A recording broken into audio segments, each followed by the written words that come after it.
त्यामुळे माझी उमेदवारी आमच्या राष्ट्रवादीच्या पक्षातनंच असणार आहे आणि महाविकास आघाडीमधूनच असणार आहे। भाजपची यंत्रणा खळबळून जागी झालेली आहे।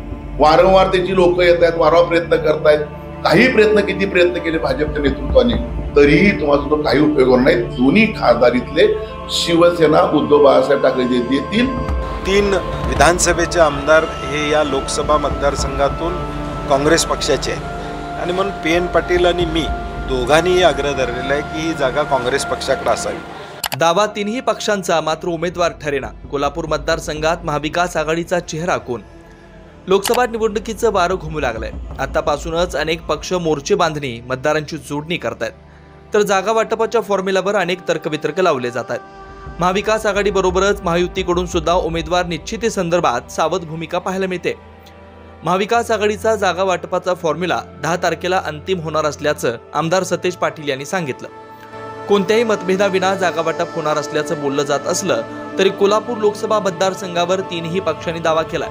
ही जागा काँग्रेसकडे राहावी यासाठी वरिष्ठ पातळीवर सांगण्यात आल्याचं आमदार सतेज पाटील यांनी सांगितलंय। कोल्हापूरची जागा काँग्रेसला मिळावी ही आम्ही वरिष्ठांना ऑलरेडी सांगितलेलं आहे। 3 विधानसभेचे आमदार हे या लोकसभा मतदारसंघातून काँग्रेस पक्षाचे आहेत आणि म्हणून PN पाटील आणि मी दोघांनीही आग्रह धरलेला आहे की ही जागा काँग्रेस पक्षाकडे असावी। 10 तारखेला ज्यावेळी निर्णय होईल महाविकास आघाडीचा की कुठल्या पक्षाकडे ही जागा जाते, त्यानंतर उमेदवारीची चर्चा होईल। त्यामुळं आज मी त्याच्यावर बोलणं संयुक्तिक राहणार नाही, परंतु काँग्रेस पक्षाकडे जर आली तर चांगलाच उमेदवार निश्चितपणे आपल्याला मिळेल। पण उद्धव ठाकरेंची याला सहमती असणार आहे? कारण शेवटी शिवसेनेचा क्लेम असणं, राष्ट्रवादीचा क्लेम असणं यात काही गैर नाही। क्लेम ठेवण्याबद्दल कुणाचंच गैर नाही, परंतु आमची अपेक्षा आहे की बाबा काँग्रेसची ताकद इथं या लोकसभा मतदारसंघात असल्यामुळं आम्हाला ती मिळावी असा आमचा आग्रह असणार आहे। स्वाभाविक आहे, ते राष्ट्रवादीला वाटणार आहे की आमच्याकडे असावी। शिवसेनेचे पूर्वी खासदार होते त्यामुळे शिवसेनेला वाटणार त्यांच्याकडे असावे, हे स्वाभाविक आहे। परंतु यात कुठलाही मतभेद नाही। 3 पक्ष आम्ही एकसंघ आहोत या जागेच्या बाबतीत आणि योग्य उमेदवार, चांगला उमेदवार महाविकास आघाडीचा निवडून येईल या पद्धतीचं वातावरण निश्चित। तर राष्ट्रवादी शरद पवार गटाचे जिल्हाध्यक्ष VB पाटील हे स्वतः निवडणूक लढवण्यास इच्छुक असून ही जागा राष्ट्रवादीला मिळावी अशी भावना त्यांनी बोलून दाखवली। म्हणजे आम्ही महाविकास आघाडीचे एक पक्ष घटक आहे, त्यामध्ये उद्धव ठाकरे पक्ष आणि काँग्रेस, आणखी राष्ट्रवादी आणि इतर सर्व पक्ष आमच्या पाठीचे आहेत। म्हणजे इंडिया ही आमच्या पाठीची असलेली संकल्पना असलेली आम्ही आहे। त्यामध्ये आम्ही मागणी केलेली आहे आमच्या पक्षाला मिळावं।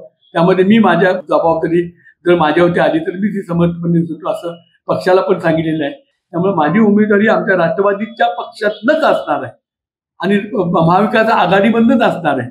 त्यामुळे महाविकास आघाडीमधनं जो उमेदवार येईल तो नक्कीच पक्षाचा असणार आहे, इतर कुठनं आलेला माणूस तिथं असणार नाही आहे। तर कोल्हापूरच्या दोन्ही जागेवर शिवसेनेच्या जागा निवडून आल्यात, त्यामुळे कोल्हापूरची जागा शिवसेनेला मिळाल्यास माजी आमदार संजय बाबा घाटगे आणि विजय देवणे इच्छुक असल्याचं शिवसेना उद्धव बाळासाहेब ठाकरे पक्षाचे उपनेते संजय पवार यांनी सांगितलंय। वारंवार त्याची लोक येत आहेत, वारंवार प्रयत्न करतायत। काही किती प्रयत्न केले भाजपच्या नेतृत्वाने, तरीही तुम्हाला तो काही उपयोग होणार नाही। दोन्ही खासदारीतले शिवसेना उद्धव बाळासाहेब ठाकरे देतील, तेच 2 निवडून येतील। आम्ही आमच्या वतीने 2 नावं आम्ही दिलेली आहेत तिथं, ही 2 नावं आम्हाला सांगितलं निष्ठावंत शिवसैनिक असावेत, आमची भूमिका आम्ही मांडलेली आहे। परंतु आमची भूमिका काय असणार आहे, आमची इच्छा काय असणार आहे ह्याच्यावरच शिवसेना चालत नाही। शिवसेना उद्धव बाळासाहेब ठाकरे मात्र आदेश चालती। आम्ही विजय देवणेंचं एक नाव ते सुचवलं होतं, संजय बाबांचं नाव सुचवलं होतं, 3रे उमेदवार सुद्धा इच्छुक होते आणि कोणतं त्यांचं नाव सुचवलं। आम्ही सगळ्यांची 3 नाव सुचवली आम्ही, परंतु निष्ठावंत आम्ही दोघांना द्या असं आम्ही मागणी केलेली आहे। कोल्हापूर लोकसभा मतदारसंघात महाविकास आघाडीतील तिन्ही पक्षांनी दावा केलाय खरा, मात्र उमेदवार अद्याप ठरता ठरेना। तर इकडे शाहू महाराज आणि संभाजीराजे यांच्या नावाची सुद्धा चर्चा अनेक दिवसापासून सुरू आहे। स्वराज्य पक्षाचे संभाजीराजे हे कोल्हापुरातून लोकसभा लढवणार असं जवळजवळ निश्चित झाल्याचं बोललं जात आहे। मात्र संभाजीराजे महाविकास आघाडीकडून लढणार की स्वतंत्र भूमिका घेणार हे पाहणं महत्त्वाचं असणार आहे। तुम्हाला या संदर्भात काय वाटतं कमेंट करून नक्की सांगा। व्हिडिओ आवडल्यास शेअर करायला विसरू नका।